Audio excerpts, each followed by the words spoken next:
This is KSN News 3 at 6.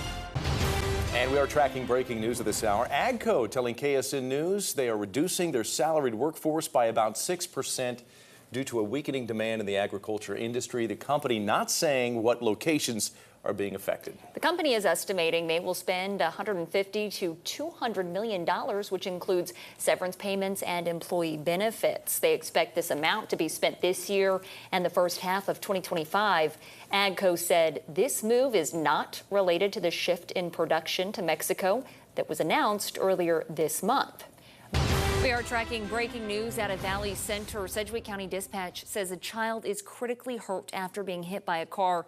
This is a live look at the scene right now. This happened at the 700 block of North Redbud just before 5:30.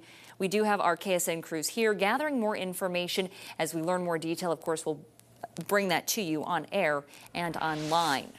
Also, another breaking news story that we're tracking for you tonight. Two Wichitans are suing Union Pacific Railroad in connection to contamination at the 29th and Grove site. The class action lawsuit claims the railroad mishandled hazardous and toxic substances. The lawsuit claims toxic spills happened as early as the 70s and contamination was uncovered in the 90s, but people living in the area did not know about it until 2022. They are suing for several things, including loss of property value. We did reach out to Union Pacific for comment, but have not heard back. This is KSN News 3 at 6. Our attention continues to be on containing the fires as they're burning right now. A local state of disaster declared in Sedgwick County as a fire continues to burn at a Park City recycling plant. Firefighters are working tirelessly to put it out while also dealing with the heat. Good evening. Thank you for joining us. I'm Julia Thatcher. And I'm Jeff Herndon. The disaster declared by the Sedgwick County Commission chairman today. It lets the county ask the state for help getting the fire under control. The county wants to get helicopters from the Air National Guard to drop water on the flames. The county fire marshal says the wind and heat continue to pose a challenge for fire crews. So far, no injuries have been reported. KSN's Zena Taher joins us live from Park City with what's being done to keep first responders safe. Zena.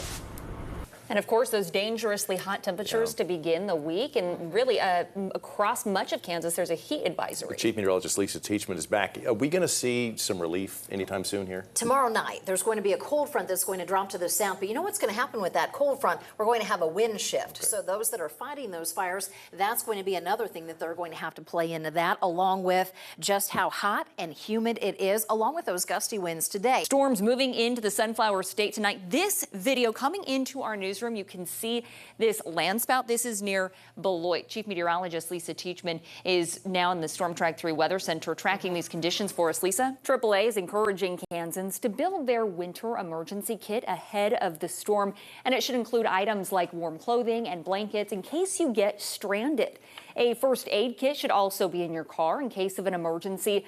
Don't forget to pack a flashlight and extra batteries, and keep an ice scraper and snow shovel handy at all times. The South Central Regional Psychiatric Hospital, one step closer to becoming a reality. Sedgwick County Commissioners and KDADs moving forward with securing land near Meridian and MacArthur, and it will not cost a dime. Lang Real Estate is donating 11 acres.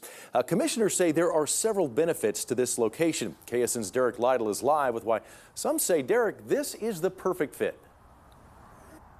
All right, Derek, thank you. Let's go in depth now on what the hospital will offer. 25 beds for people charged with crimes, waiting for mental health evaluations, and 25 more will be reserved for those ordered to get treatment. Construction set to begin early next year. Hospital expected to open in 2027.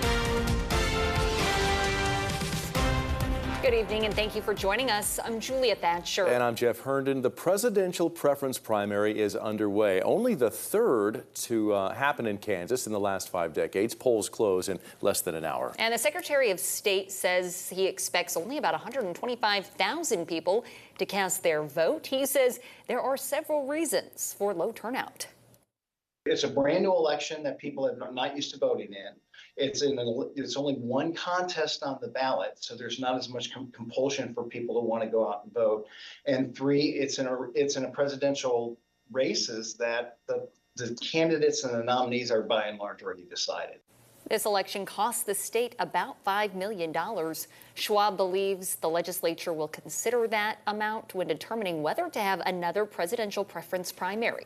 And we do have team coverage tonight. KSN's Craig Andrus is in Butler County with a look at voting going on there. But first, let's begin with Zena Taher, who is in southeast Wichita. Zena.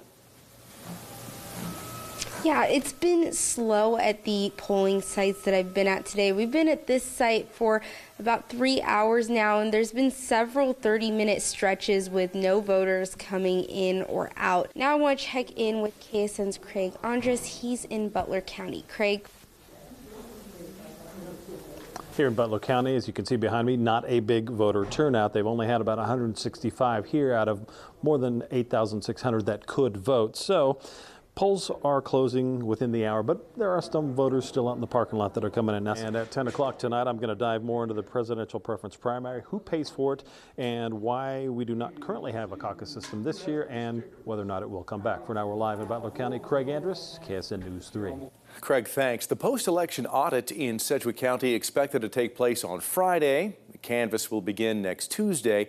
This is the day where provisional ballots will be reviewed and counted. Official results will be released after the canvass. The recent round of moisture increased the water level at the Winfield City Lake. The city said the lake gained enough water over the last 3 months to drop their water conservation measures put in place in June.